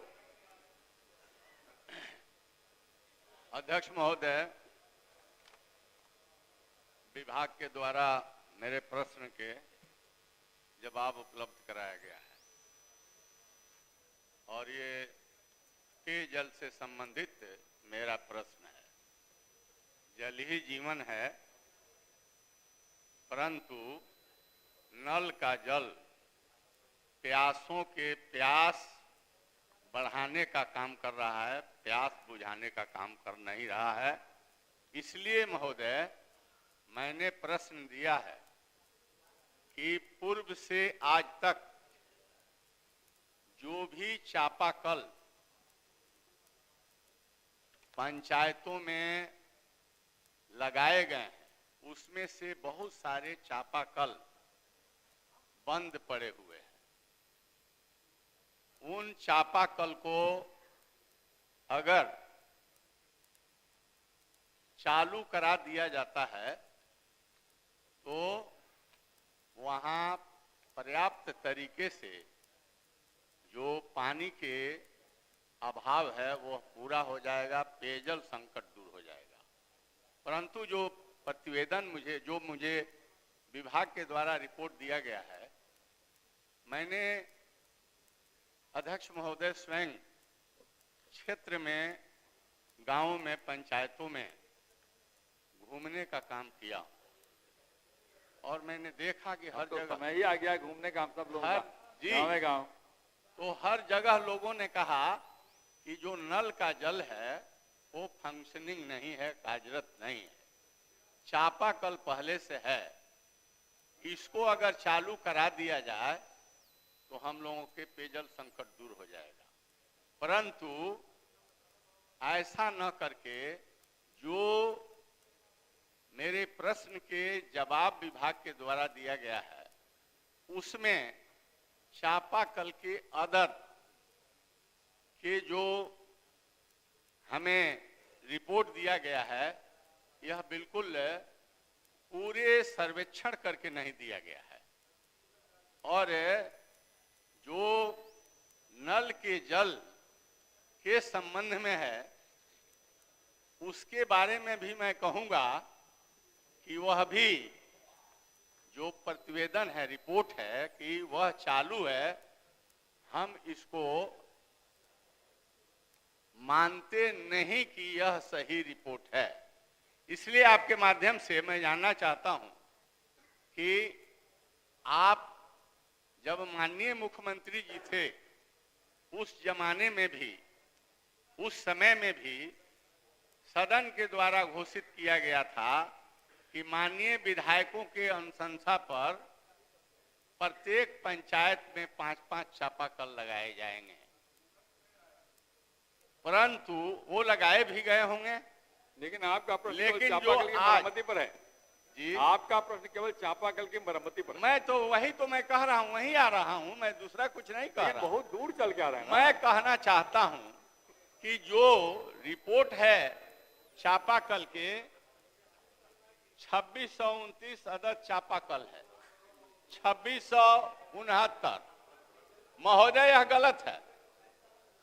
और मैं आपके माध्यम से सरकार से जानना चाहता हूं कि सिवान प्रखंड में, मैं अपने ही क्षेत्र में जहां के लिए प्रश्न किया हूं, सिवान प्रखंड में, बड़हरिया प्रखंड में बंद चापाकलों की संख्या क्या है या जो चापाकल लगे हुए हैं उसकी संख्या क्या है, यह मैं जानना चाहता हूं आपके माध्यम से सरकार से। माननीय मंत्री जी, एक बार फिर से जांच करा दीजिए। माननीय सदस्य को लगता है कि इसमें कहीं रिपोर्ट में कुछ कमी रह गई है, फिर एक बार जांच करा दीजिए। ठीक है, माननीय सदस्य सीनियर है, जैसा उनका आदेश होगा सरकार। पवन कुमार यादव हो गया। एक चीज नहीं, आपके आसन के जो आदेश है उसको मैं मानता हूं। मैं कहना चाहता हूं कि सिवान प्रखंड के एक जियाय में जलापूर्ति योजना बिल्कुल तैयार है, लेकिन वह चालू आज तक नहीं हो सका है। जांच कराएंगे तो जरा उसमें उसको भी शामिल कर लीजिए। पवन जी पूरा पूछिए। आदरणीय माननीय अध्यक्ष महोदय, खुद पशुपालक होने के नाते पशु का दर्द समझते हैं। पूरक पूछ रहे हैं सर। पूर्व पशुपालक आपके माध्यम से सुनो भाई पवन जी, माननीय मंत्री महोदया से आग्रह है। अरे पवन जी क्या बोले, पूर्व पशुपालक खुद पशुपालक होने के नाते पशु का दर्द समझते हैं। आपके माध्यम से माननीय मंत्री महोदया से आग्रह है कि कहलगांव प्रखंड अंतर्गत ग्राम परसहडी में पशु चिकित्सालय का निर्माण होने से कहलगांव, गोराडी एवं सगौर प्रखंड के कई पंचायतों के पशु एवं पशुपालकों को काफी सुविधा होगी। ठीक है, माननीय अध्यक्ष जी, जवाब नहीं पड़ी, केवल जितना पूछा उत्तर आशंकात्मक है। वस्तु स्थिति यह है कि भागलपुर जिला के कहलगांव प्रखंड के अंतर्गत ग्राम परसडी के पशु चिकित्सालय न होकर कृत्रिम गर्भाधान केंद्र अवस्थित था, जो वर्तमान में अक्रियाशील है। भागलपुर के कहलगांव प्रखंड के कुल 29 पंचायत हैं तथा 4 पशु चिकित्सालय क्रमशः कहलगांव, मथुरापुर, धनौरा, अंतिचक से पूर्व से संचालित है। गोराडी प्रखंड में 15 पंचायत है एवं 2 पशु चिकित्सालय क्रमशः गोराडी एवं नदियावा संचालित है। ग्राम प्रशस्त डी में प्रथम वर्गीय पशु चिकित्सालय नदियावा की दूरी मात्र 5 किलोमीटर है, जहां से ग्राम प्रशस्त डी में पशुओं का चिकित्सा कार्य किया जाता है। और सुबौर प्रखंड में भी प्रथम वर्गीय पशु चिकित्सालय सुबौर पूर्व से संचालित है। वर्तमान में ग्राम प्रशस्त डी में पशु चिकित्सालय बनाने का प्रस्ताव विभाग में विचाराधीन नहीं है। उपयुक्त खंडों में स्पष्ट कर दी गई है। माननीय मंत्री जी, उन्होंने पूरक नहीं पूछा है, उन्होंने केवल कहा है कि अगर यहाँ भी होगा तो अच्छा होता, इसलिए उसका विचार करिए। अब प्रश्नोत्तर काल समाप्त हुआ। जिन प्रश्नों के उत्तर तैयार हों उन्हें सदन पटल पर रख दिए जाएं। अब कार्यस्थगन प्रस्ताव की सूचना ली जाएगी। माननीय सदस्यगण, आज दिनांक 6 मार्च 2025 के लिए निम्न माननीय सदस्यों से कार्यस्थगन प्रस्ताव की सूचनाएं प्राप्त हुई हैं। श्री अख्तरुल इस्लाम शाहीन साबिसा, श्री अजीत कुमार सिंह साबिसा, श्री अजय कुमार साबिसा, श्री मोहम्मद इजराइल मंसूरी साबिसा, श्री सदेव राम साबिसा, श्री महबूब आलम साबिसा, श्री कुमार कृष्ण मोहन सुदय यादव साबिसा, श्री समीम अहमद साबिसा, श्री मुकेश कुमार यादव साबिसा, श्री सऊद आलम साबिसा, श्री समीर कुमार महासेठ साबिसा, श्री रामबली सिंह यादव साबिसा, श्री मोहम्मद अंजार नईमी साबिसा। 2, श्री अजीत शर्मा साबिसा। आज दिनांक 6 मार्च 2025 को सदन में वित्तीय वर्ष 2025-26 के आय व्यय पर सामान्य विमर्श, सरकार का उत्तर तथा वित्तीय वर्ष 2024-25 के आय व्यय से संबंधित तृतीय अनुपूरक व्यय विवरण के उपस्थापन का कार्यक्रम निर्धारित है। अतः बिहार विधानसभा की प्रक्रिया का संचालन नियमावली के नियम 171(1), नियम 176(3) एवं नियम 47(2) के तहत नियमानुकूल नहीं रहने के कारण कार्य स्थगन प्रस्ताव की सभी सूचनाओं को अमान्य किया जाता है। अब शून्यकाल लिए जाएंगे।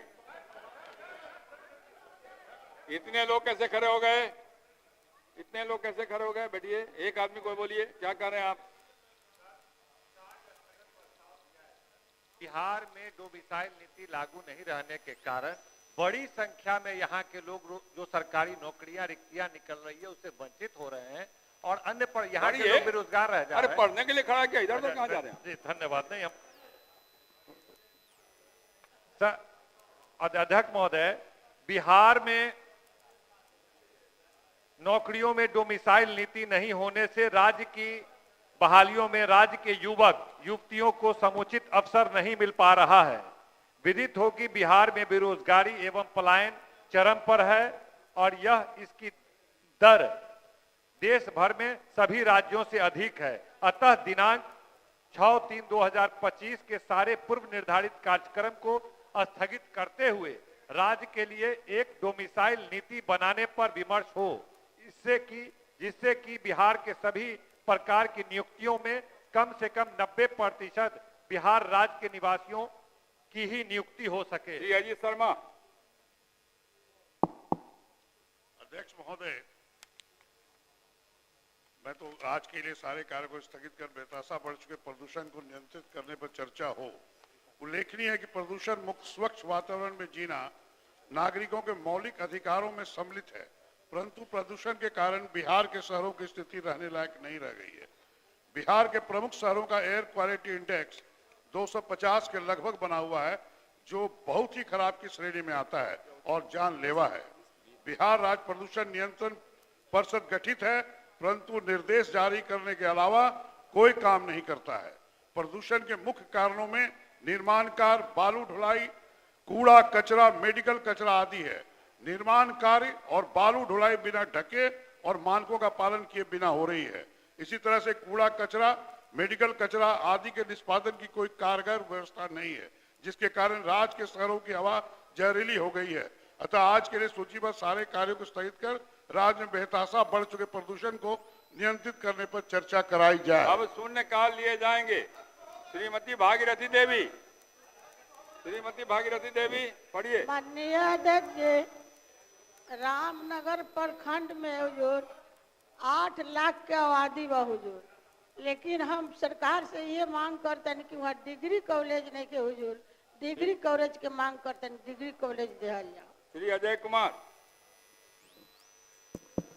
अध्यक्ष महोदय, जाने दीजिए। समस्तीपुर, दरभंगा, कटिहार सहित अन्य जिलों में यूरिया की किल्लत एवं कालाबाजारी से किसान त्राहिमाम हैं। किसान 450 से 500 रुपये महंगे दामों पर यूरिया खरीदने को मजबूर हैं, जबकि कीमत मात्र 266 रुपया 50 पैसे हैं। मैं सरकार से पर्याप्त यूरिया उपलब्ध कराने हेतु कालाबाजारी रोकने एवं दोषियों पर कार्रवाई करने की मांग करता हूं। सर, ये बहुत महत्वपूर्ण सवाल है, इसलिए सरकार रामबाली जी बोलिए, क्या करें? क्या सूचना है आपकी? दुखद खबर आई है महोदय कि बिहार शरीफ के चंडी थाना में एक महिला को सूचना 9 कील ठोक करके मार दिया गया है महोदय। श्री मोहम्मद अंजार नईमी।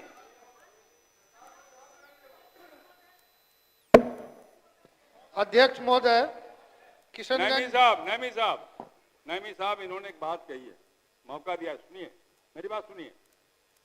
8 तारीख को महिला दिवस, 8 तारीख को सदन नहीं चलने वाला है क्योंकि शनिवार है, इसलिए महिला दिवस पर कल पहले महिलाओं के ही क्वेश्चन लिए जाएंगे। बोलिए नईमी साहब, बैठिए।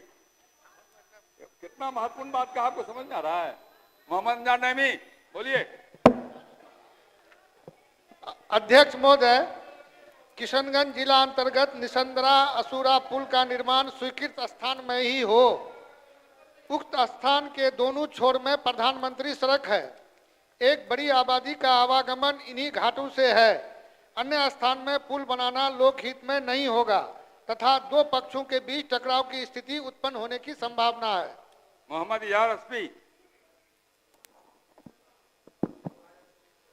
अध्यक्ष महोदय, किशनगंज जिला अंतर्गत कोचाधामन प्रखंड के चिकनी से बाबुल टोला मजकुरी जाने वाली मुख्यमंत्री सड़क और कलबट बाढ़ से कई वर्ष पहले ही क्षतिग्रस्त हो चुका है, जिससे आमजनों को यातायात में काफी परेशानी हो रही है। अतः मैं सरकार से उक्त सड़क की मरम्मती और ध्वस्त कलबट के स्थान पर नए कलबट निर्माण की मांग करता हूं। श्री सऊद आलम। माननीय अध्यक्ष जी, किशनगंज जिला अंतर्गत दिगलबैग प्रखंड के डाकोपारा पलसा गांव को मुख्य धारा से जोड़ने हेतु काल कनकई नदी पर एवं आठगछिया और करवामनी पंचायत को आपस में जोड़ने हेतु गोरूमारा घाट पर उच्च स्तरीय आरसीसी पुल निर्माण की सरकार से मांग करता हूं। श्री मुकेश कुमार यादव। अध्यक्ष महोदय, जीविका दीदी के रूप में कार्यरत कर्मी शौचालय सर्वे, स्वास्थ्य जागरूकता, पर्यावरण स्वच्छता, पौधारोपण सहित विभिन्न कार्य करते हैं। अस्तु संकुल स्तर पर काम करने वाले को 25,000, ग्राम संगठन पर कार्य करने वाले को 21,000, स्वयं सहायता समूह पर 20,000 रुपया मानदेय देने के लिए सरकार से मांग करता हूँ। हारून हुसैन। माननीय अध्यक्ष महोदय, किशनगंज जिला अंतर्गत पोठिया प्रखंड में अग्निशामक केंद्र नहीं रहने के कारण आग लगने पर जिला मुख्यालय से सहायता आने तक काफी जानी व माली नुकसान हो चुका होता है, जिससे आमजनों को काफी कठिनाइयों का सामना करना पड़ता है। अतः मैं पोठिया प्रखंड में अग्निशामक केंद्र स्थापित करवाने की मांग करता हूं। श्री पवन कुमार यादव। माननीय अध्यक्ष महोदय, भागलपुर जिला अंतर्गत कहलगांव नगर के कागजी टोला से सैदपुर कुलकुलिया तक गंगा नदी से हो रहे कटाव को रोकने हेतु तटबंध, बोल्डर, ठोकर आदि कटाव निरोधक कार्य कराए जाने की सरकार से मांग करता हूं। श्री पवन कुमार जायसवाल। अध्यक्ष महोदय, पूर्वी चंपारण जिला अंतर्गत वर्ष 2072 में गठित शिकराना अनुमंडल के 4 प्रखंडों में मात्र 1 डिग्री कॉलेज घोड़ासान में कार्यरत है, जिस कारण छात्र छात्राओं को व्यापक परेशानी का सामना करना पड़ता है। हम सरकार से शीघ्र अनुमंडल मुख्यालय ढाका में वित्तीय वर्ष 25-26 में ही डिग्री कॉलेज स्थापना की मांग करते हैं। श्री महबूब आलम, कहाँ चले गए महबूब साहब?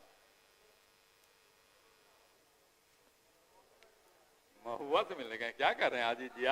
आप ऐसी बात अजीत जी कहते हैं। श्री राणा नंदीर।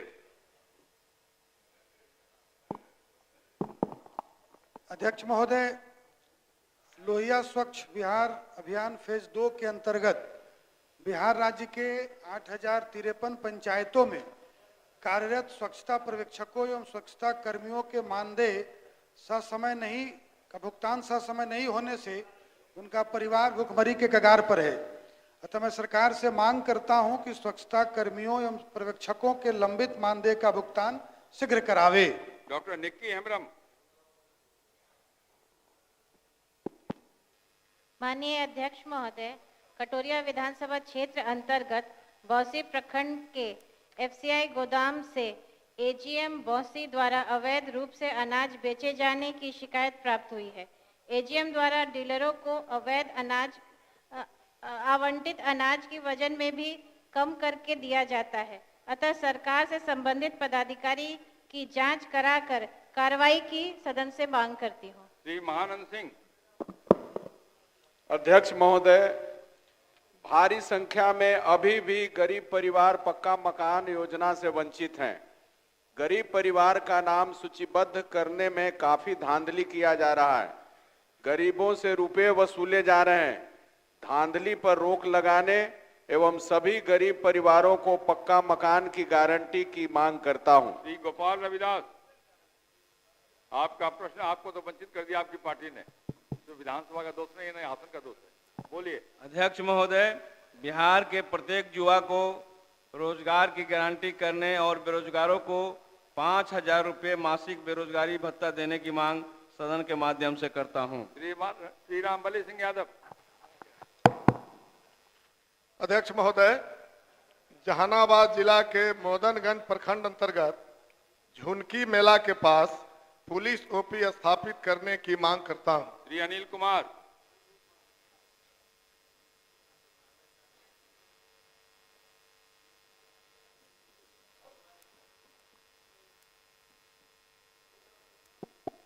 माननीय अध्यक्ष महोदय, बिहार सरकार के समाज कल्याण विभाग द्वारा बुजुर्ग नागरिकों को वित्तीय सहायता प्रदान करने के लिए कार्यान्वित की गई मुख्यमंत्री वृद्धजन पेंशन योजना की राशि 400 रुपये से बढ़ाकर 1500 से 2000 रुपये प्रति माह करने की सरकार से मांग करता हूं। श्रीमती गायत्री देवी। माननीय अध्यक्ष महोदय, सीतामढ़ी जिला के परिहार प्रखंड की जनसंख्या 5 लाख से अधिक है। समुचित मात्रा में विद्युत पावर सब स्टेशन नहीं रहने से किसानों के बोरिंग पर ठीक से बिजली नहीं पहुंचने से खेती करने में कठिनाई होती है। अतः परिहार प्रखंड के नरगा एवं बेला में विद्युत पावर सब स्टेशन लगाने की मांग सरकार से करती हूं। सुश्री श्रेयसी सिंह।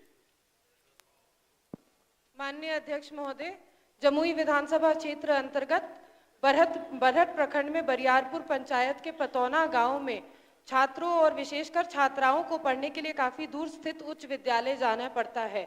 अतः बरहट प्रखंड में बरियारपुर पंचायत के पतौना गांव में उच्च विद्यालय खोलने हेतु मैं सरकार से मांग करती हूं। श्रीमती मंजू अग्रवाल।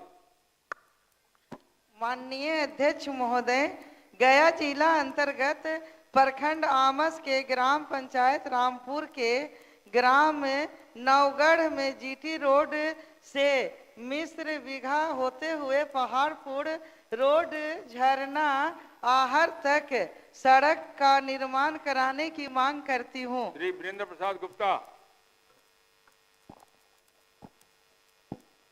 माननीय अध्यक्ष महोदय, चंपारण में सिकराना, मुजफ्फरपुर में बागमती और कटिहार में महानंदा तटबंध का निर्माण हजारों गांवों को डूब क्षेत्र में बदल देने वाला है। तीनों जगह विनाशकारी बांध के निर्माण कार्य पर अविलंब रोक लगाने और विरोध करने वाले लोगों पर हुए मुकदमे की वापसी की मांग करता हूं। महोदय, ये कौन सा विकास का काम है? ये कौन सा बाढ़ से बचाने? माननीय अध्यक्ष महोदय, कटिहार जिला अंतर्गत फलका प्रखंड अंतर्गत रहटा में अतिरिक्त प्राथमिक स्वास्थ्य केंद्र, उप स्वास्थ्य केंद्र के भवन में चल रही, जबकि 3 पंचायत के बीच लगभग 30,000 आबादी के बीच यह प्राथमिक स्वास्थ्य केंद्र है। अतः मैं उक्त प्राथमिक स्वास्थ्य केंद्र के लिए नए भवन बनवाने के लिए सरकार से मांग करती हूँ। श्रीमती निशा सिंह। तो आज महिला दिवस हो रहा है, आज ही महिला दिवस है, बोलिए। माननीय अध्यक्ष महोदय, कटिहार जिला अंतर्गत आजमनगर प्रखंड के अरिहाना पंचायत में अस्पताल नहीं रहने के कारण स्थानीय लोगों को चिकित्सीय कार्य हेतु काफी दूर जाना पड़ता है, जिसके कारण आम जनों को काफी परेशानी होती है। अंतः मैं उक्त पंचायत में उप स्वास्थ्य केंद्र, जिसकी क्षमता 20 बेडों की हो, निर्माण करने हेतु सरकार से मांग करती हूँ। श्री विद्यासागर केसरी। अध्यक्ष महोदय, अररिया जिला अंतर्गत फारबिसगंज विधानसभा क्षेत्र के सिमराहा बाजार के पास रेलवे लाइन के दोनों तरफ चौतरफा गुजरने वाले सड़क मार्ग पर भारी जाम की समस्या बनी रहती है। इसके निदान हेतु रेलवे ढाला पर रेलवे ओवरब्रिज निर्माण की मांग सदन से करता हूं। श्री अमरजीत कुशवाहा। आपका राज्य सरकार की सीमा से बाहर का आपका सूचना था, इसलिए अध्यक्ष महोदय, बिहार राज्य शिक्षा विभाग में आउटसोर्सिंग से कार्यरत बीपीएमयू कर्मियों की सेवा 31 मार्च 25 से समाप्त कर दी जाएगी, जिससे उनके परिवार के समक्ष भुखमरी की स्थिति उत्पन्न हो जाएगी। सेवा समाप्ति पर रोक लगाने तथा उनकी सेवा स्थायी करने का मांग करता हूं। महोदय, ये सरकार संज्ञान में ले ले। श्री अजीत कुमार सिंह। माननीय अध्यक्ष महोदय, राज्य में लाखों दलित गरीबों का लंबे समय से बिजली का बिल बकाया है, जिसका भुगतान करने में वो सक्षम नहीं है। अतः सभी लोगों का बिजली बिल माफ करने व प्रति माह गरीबों को 200 यूनिट मुफ्त बिजली देने की मांग सरकार से करता हूं। श्री मोहम्मद रियाज मंसूरी।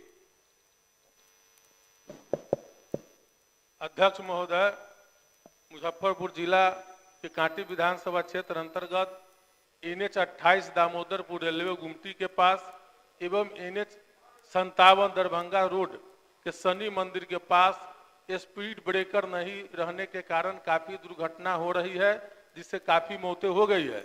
अतः शून्यकाल के माध्यम से दोनों स्थानों पर हाई स्पीड ब्रेकर बनाने की मांग करता हूं। श्री प्रफुल्ल कुमार मांझी। जमुई जिला अंतर्गत प्रखंड खैरा के पंचायत खैरा को, जिसकी आबादी घनी है, उच्च माध्यमिक विद्यालय भी है, बाजार भी विस्तृत रूप ले लिया है, अतः खैरा पंचायत को नगर पंचायत बनाने की सरकार से मांग करता हूं। श्री ललित नारायण मंडल।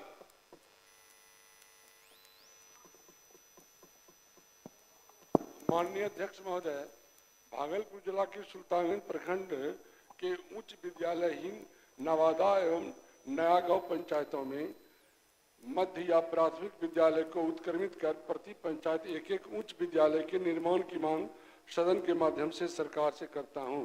धन्यवाद। वीरेंद्र कुमार। अध्यक्ष महोदय, रोसड़ा विधानसभा अंतर्गत शिवाजी नगर प्रखंड के जाखर धर्मपुर में क्रिकेट व फुटबॉल मैदान के लिए पर्याप्त जगह है, स्टेडियम बनाने की मांग सरकार से करता हूं। श्री ललन कुमार।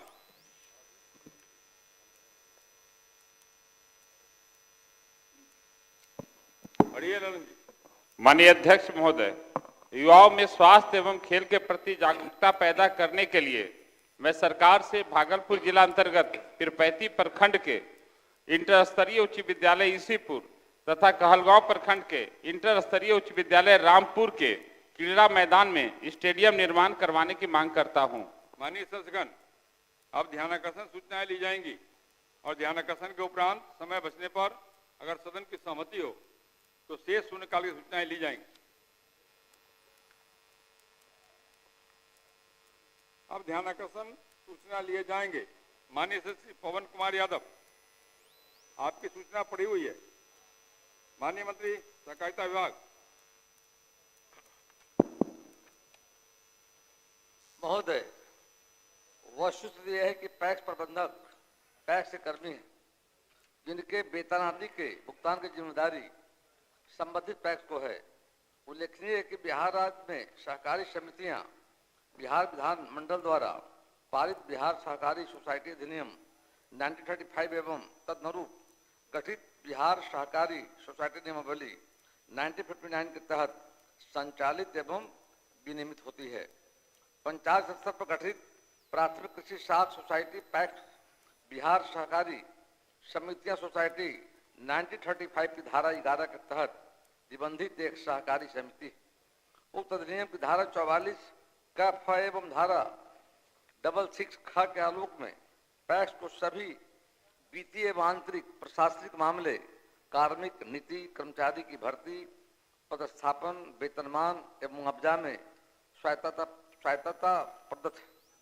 पैक्सों का कार्य संचालन निर्वाचित प्रबंध समिति द्वारा पैक्स निबंधित उपविधि के अनुरूप किया जाता है। पैक्स कंप्यूटरीकरण योजना अंतर्गत पैक्सों कार्य विविधता तथा तकनीकी आवश्यकताओं के कारण पैक्सों में कुशल एवं एक कर्मियों की नियुक्ति एवं उनके वेतन मानदेय भुगतान करने में विभाग की भूमिका की संभावनाओं का अध्ययन करने के लिए एक कमेटी का गठन किया गया है। अन्य राज्यों में पैक्स कर्मियों की नियुक्ति, उनके वेतन मानदेय भुगतान हेतु लागू प्रावधान का अध्ययन कर राज्य अंतर्गत पैक्स कार्मिकों हेतु वर्तमान प्रावधान के आलोक में विस्तृत प्रतिवेदन कमेटी द्वारा उपलब्ध कराया जाना है। कमेटी द्वारा इसका अध्ययन किया जा रहा है। ठीक है। कब तक रिपोर्ट आएगा और पैक्स प्रबंधक को वेतन तय किया जाए? वो भूखमरी के कगार पर है और बैठिए, पूछा है तो आपने जवाब देना चाहिए ना। माननीय मंत्री। महोदय, हमारी सरकार में कोई व्यक्ति बिहार में भूखमरी के कगार पर नहीं है, नंबर 1। दूसरा महोदय, जो कहा है तो सरकार विचार कर रही है, समिति का रिपोर्ट का इंतजार हम कर रहे हैं और प्रयास करेंगे 3 महीने के अंदर में समिति की रिपोर्ट आने के बाद सरकार निश्चित तौर पर यथोचित कार्रवाई करेगी। माननीय सर श्री अजीत शर्मा, अपनी सूचना को पढ़ें। माननीय मंत्री जी को धन्यवाद। अजीत शर्मा जी पढ़िए। बोलिए ना, माइक तो है। अध्यक्ष महोदय, राज्य सरकार द्वारा मेडल लाओ नौकरी पाओ योजना शुरू की गई। इस योजना तहत राजपत्रित पदों तक बहाली का प्रावधान है। बिहार की बेटी सुश्री मोनिका ने खो खो वर्ल्ड कप 2025 में गोल्ड मेडल जीता है। भारतीय खो खो संघ द्वारा 4/2/2025 को इसकी सूचना देते हुए महानिदेशक बिहार राज्य खेल प्राधिकरण को तथा माननीय मुख्यमंत्री बिहार को सुश्री मोनिका को उनके बेहतरीन प्रदर्शन के लिए सरकारी नौकरी तथा अन्य देय सहायता दिए जाने हेतु अनुरोध किया गया है। सुश्री मोनिका का घर भागलपुर जिले में ही है। उनका परिवार अत्यंत गरीब है। उनके पास रहने के लिए ढंग का घर तक नहीं है। यहाँ तक कि उनके परिवार के पास गैस कनेक्शन भी नहीं है। अत्यंत ही गरीबी में जी रही मोनिका को सहारा दिया जाना आवश्यक है ताकि आगे आने वाले दिनों में वह इसी लगन से प्रदर्शन कर सके। अतः खो खो वर्ल्ड कप में गोल्ड मेडल हासिल करने वाली बिहार की बेटी सुश्री मोनिका को सरकारी नौकरी सहित अन्य सहायता दिए जाने हेतु सरकार का ध्यान आकृष्ट करता हूं। माननीय मंत्री खेल विभाग। महोदय, वस्तु स्थिति यह है कि राज्य में मेडल लाओ नौकरी पाओ योजना के तहत उत्कृष्ट खिलाड़ियों की नियुक्ति हेतु बिहार उत्कृष्ट खिलाड़ियों की सीधी नियुक्ति नियमावली 2023 का गठन किया गया, जिसके नियम 3 में Olympic games, Asian games, Commonwealth games में शामिल खेल विद्याओं में वैसे उत्कृष्ट खिलाड़ियों की नियुक्ति का प्रावधान है जो ओलंपिक खेल, एशियन गेम्स, कॉमनवेल्थ गेम्स में स्वर्ण, रजत, कांस्य पदक प्राप्त किए हो या सहभागिता की हो या national games, senior national championship, junior national championship में स्वर्ण, रजत, कांस्य पदक प्राप्त किए हो, उक्त खिलाड़ियों की सीधी नियुक्ति वेतन स्तर प्रथम grade 1800, second grade 1900, 6 grade 4200, 7 grade 4600, 9 grade 5400 में की जा रही तथा नियम 7 में वर्णित प्रावधानानुसार उक्त खेल प्रतियोगिताओं में पदक विजेता सहभागिता प्राप्त करने वाले खिलाड़ियों से आवेदन विहित प्रपत्र में प्राप्त कर आवेदनों की स्क्रूटनी कर सीधे तौर पर महानिदेशक बिहार राज्य खेल प्राधिकरण के अनुशंसा पर सीधी भर्ती प्रक्रिया के अंतर्गत खिलाड़ियों की नियुक्ति की जानी। चूंकि खेल खेल विद्या में Olympic games, Asian games, Commonwealth games में शामिल खेल विद्याओं में शामिल नहीं है, फलस्वरूप खो खो खेल विद्या के खिलाड़ियों की नियुक्ति विचारणीय नहीं है। चयनित खिलाड़ियों को राष्ट्रीय खेल दिवस या राज्य सरकार द्वारा निर्धारित अन्य दिवस पर खेल सम्मान योजना के तहत पुरस्कृत किया जाएगा। ये तो बड़ा दुर्भाग्यपूर्ण है कि हमारे यहाँ जब देखते हैं सारे लोग, सरकार बोलती है कि महिलाओं का सम्मान बच्चियों के लिए, और जो विश्व कप में गोल्ड मेडल लेके आई, आखिर भारत सरकार नहीं भेजा खेलने के लिए, उस बच्ची को क्यों नहीं मिलेगा? इसलिए मैं जो खेल मंत्री जवाब दिए उससे मैं संतुष्ट नहीं हूं। तब तो आप नहीं चाहते हैं कि बच्चियां और महिलाएं आगे बढ़े पूरे बिहार में। इसलिए बिहार की एक ही लड़की खो खो में विश्व कप जीता ली है। माननीय मंत्री जी ने ये नहीं कहा कि महिलाओं को नहीं देना है, माननीय मंत्री जी ने यह कहा कि खो खो इस योजना में शामिल नहीं है। क्यों नहीं है सर? वो तो खेल नहीं है, ये सवाल पूछ सकते हैं। देश में खेला जा रहा है के तो आपको इंक्लूड करें। नहीं है सर, मंत्री जी से आग्रह, आपके अध्यक्ष महोदय उसको इंक्लूड करें, और माननीय मुख्यमंत्री जी को भी आग्रह करेंगे। वो है नहीं, इनको इंक्लूड करके इनको नौकरी देने का काम कीजिए। बिहार की जनता इसको देख रही है। श्री अजय कुमार अपनी सूचना को पढ़ें।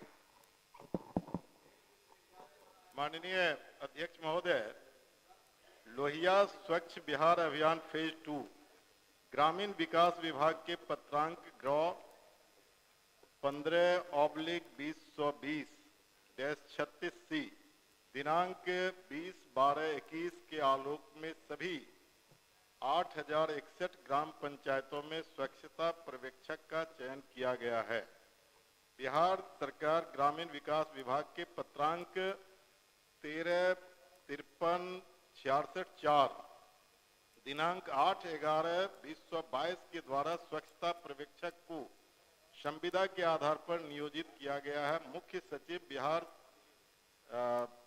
विभागीय पत्रांक 24/9-10-2022/8728 दिनांक 9/9/22 के आलोक में स्वच्छता पर्यवेक्षक को पंचायत सरकार भवन से काम करने का निर्देश होने के बावजूद स्वच्छता पर्यवेक्षक एवं स्वच्छता कर्मी सुबह से शाम तक प्रतिदिन घर घर से कचरा का उठाव करके कचरे को WPU सेंटर पर ले जाना और अलग अलग करवाना एवं स्वच्छता शुल्क भी संग्रह करते हैं, जिसके बदले में स्वच्छता पर्यवेक्षक को मात्र 5,000 रुपये से 7,500 रुपया एवं स्वच्छता कर्मी को मात्र 15,000 से 3,000 रुपये मासिक मानदेय मिलता है, जो 1500 जो सरकार के न्यूनतम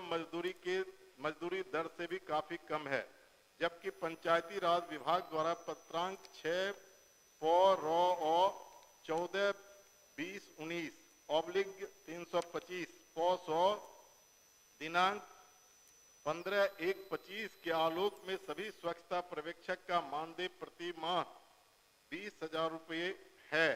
अतः स्वच्छता पर्यवेक्षक एवं स्वच्छता कर्मी को उचित मानदेय एवं सेवा अस्थायी करने हेतु हम सदन के माध्यम से सरकार का ध्यान आकृष्ट कराते हैं। माननीय मंत्री बैठिए। समय चाहिए। अब तू निकाल बैठिए। क्या कर सुकान जी? अरे बैठिए ना, बोलने तो दीजिए, आप तो बोलते ही रहते हैं। अब शून्यकाल लिए जाएंगे। शेष सूचनाएं।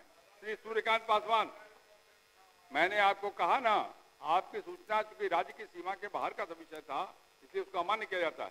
श्री सूर्यकांत पासवान, श्री सूर्यकांत पासवान बोलिए। आप बुला रहे हैं तो बोलते ही नहीं है जी। अध्यक्ष महोदय, बेगूसराय जिला के अंतर्गत बखरी प्रखंड के थाना बाजार से बाहर होने से अपराधियों घटनाएं रोकने में नाकाम है। कई व्यापारियों के दुकान का दरवाजा काटकर शटर तोड़कर चोरी कर ली गई है। अतः बखरी बाजार में एक सहायक थाना स्थापित करने की मांग सरकार से करता हूं। श्री विजय कुमार सिंह उर्फ दलबू सिंह।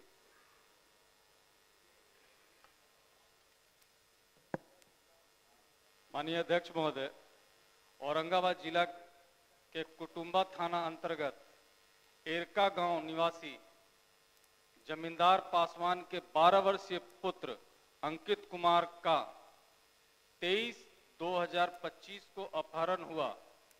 26/2025 को उसकी लाश बरामदगी की गई। मैं सरकार से इस कांड में पुलिस की लापरवाही की जांच एवं दोषियों की कार्रवाई की मांग करता हूं। श्री जयप्रकाश यादव।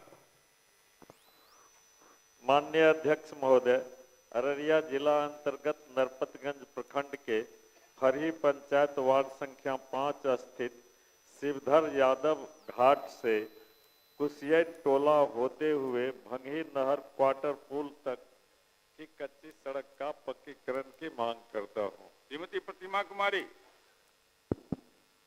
माननीय अध्यक्ष महोदय, मैं सदन के माध्यम से वैशाली जिला के अपने विधानसभा क्षेत्र के तीनों प्रखंड राजापाकर, देसरी और सहदेई बुजुर्ग में भूमिहीन एवं आवासहीन महादलितों को वार्षिक पर्चा उपलब्ध कराकर जमीन पर कब्जा दिलाने हेतु प्रधानमंत्री आवास योजना का लाभ देने की मांग सरकार से करती हूँ। श्री विनय बिहारी।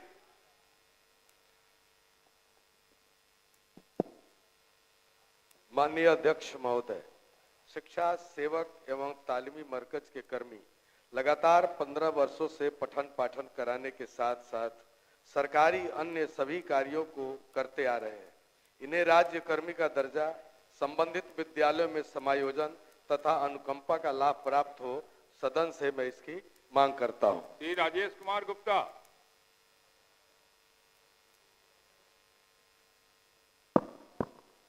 माननीय अध्यक्ष महोदय, रोहतास जिला के सासाराम में बेदा से लेकर एसपी जन कॉलेज तक 3 किलोमीटर जीटी रोड पर आए दिन जाम लगा रहता है, जिस कारण शहरवासी को काफी कठिनाई होती है। सरकार से बेदा से लेकर एसपी जन कॉलेज तक फ्लाईओवर निर्माण का मांग करते हैं। श्री समीम अहमद। माननीय अध्यक्ष महोदय, पूर्वी चंपारण जिला के जल संसाधन विभाग कार्य मंडल रक्सौल के अधीन छावड़ादानो प्रखंड के छावड़ादानो प्रखंड चौक से स्टेशन की तरफ जाने वाली सड़क में जेबीसी कैनाल के ऊपर पुल जर्जर अवस्था में है। उक्त पुल कभी भी ध्वस्त हो सकती है, अतः सरकार से आम जनों के हित में उक्त कैनाल पर नया पुल निर्माण का मांग करता हूँ। श्री समीर कुमार महासेठ। माननीय अध्यक्ष महोदय, मधुबनी विधानसभा क्षेत्र के अंतर्गत अपराध पर नियंत्रण हेतु रामपट्टी के पास तथा कोतवाली चौक के आगे रेलवे क्रॉसिंग के बाद दोनों जगह ओपी खोले जाने की मांग करता हूँ। श्री सत्यदेव राम। कहाँ चले जाते हैं बीच बीच में? आपके समक्ष रहते हैं। अरे हम तो देखते रहते हैं, आपकी नजर मेरे तरफ नहीं रहती है, इधर उधर हो जाती है। इधर ही रहता है यार। अगर हमारे आप पर महबूब साहब पर ध्यान रहता है। बोलिए। सबसे पुराने मित्रों में के हैं, नजर हटा देते हैं। महोदय, 65% आरक्षण के प्रति इस सदन की प्रतिबद्धता है। सदन ने इसे संबंधित कानून बनाकर ऐतिहासिक काम किया है। अगर मुख्यमंत्री जी अपने द्वारा लिए गए निर्णय के प्रति ईमानदारी से विधानसभा का सर्वदलीय प्रतिनिधि मंडल प्रधानमंत्री जी से मिलने की गारंटी करें, संसद में कानून बनाकर पास कराकर इसे 9वीं अनुसूची में डालें। शिव प्रकाश रंजन। महोदय, ये शिव प्रकाश रंजन बिहार बैठ जाइए, बैठ जाइए, बैठ जाइए ना। आप तो पुराने आदमी हैं, कब से हैं, जब से हम हैं तब से हैं। बैठिए। अध्यक्ष महोदय, हाँ, सवाल बनाइए। अध्यक्ष आपका ही महोदय, नहीं, पूरे सदन का सवाल। शिक्षा बैठिए। विभाग में बोलने दीजिए। ब्लॉक परियोजना प्रबंधन इकाई दूसरे का भी डीपीएमयू सुनिए। और जिला प्रबंधन इकाई डीपीएमयू कर्मचारियों की सेवा समाप्ति के निर्णय के विरुद्ध तत्काल हस्तक्षेप एवं नौकरी की सुरक्षा सुनिश्चित करने का मांग करता हूं। श्री सतीश कुमार। अध्यक्ष महोदय, मखदूमपुर विधानसभा क्षेत्र अंतर्गत जमनगन भैक डकरा मकरपुर पंचायत में पेयजल संकट दूर करने हेतु फल्गु नदी से पानी लिफ्ट कराकर पंचायतों में पहुंचाने की सदन से मांग करता हूं। श्रीमती नीतू कुमारी।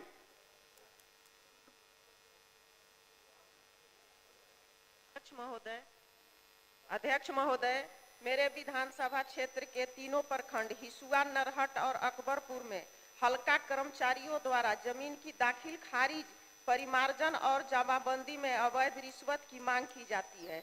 मांग पूरा नहीं होने पर गरीब जनता का कार्य बाधित होता है, इसलिए आपसे निगरानी की जांच एवं कार्रवाई की मांग सरकार से करती हूँ। श्री कुमार कृष्ण मोहन उदय यादव। महोदय, जहानाबाद जिला अंतर्गत रत्नी फरीदपुर प्रखंड के नारायणपुर पंचायत के बौद्ध स्थल घेजन में बलदैया नदी पर वर्षों पहले पुल निर्माण कार्य पूर्ण कर लिया गया है। अभी तक संपर्क पथ का निर्माण नहीं होने के कारण ग्रामीणों को लगभग 15 किलोमीटर दूर घूमकर बौद्ध स्थल घेजन जाना पड़ता है। सरकार से संपर्क पथ निर्माण का मांग करता हूँ। श्री छत्रपति यादव। अध्यक्ष महोदय, कन्या मध्य विद्यालय सवलपुर खड़िया जमीन खाता संख्या 627 खेसरा 63 जवाबबंदी 23 रकबा 1 बीघा 14 कट्ठा 17 दूर पर अनाधिकृत तरीका से अन्य विभाग द्वारा निर्माण कार्य नियमानुकूल नहीं है, अतः जिलाधिकारी खगड़िया को विद्यालय जमीन पर निर्माण कार्य रोकने हेतु निर्देश देने का सदन से मांग करता हूँ। श्री मिश्रीलाल यादव। माननीय अध्यक्ष महोदय, दरभंगा जिला के केवटी प्रखंड अंतर्गत ग्राम रनवे पुरानी टोला एवं केवटी के बीच से ग्राम समैला के दिग्घी फील्ड होते हुए समैला रतन यादव दुकान तक कच्ची सड़क को पक्की सड़क निर्माण कराने की मांग सरकार से करता हूं। श्री कुमार शैलेंद्र।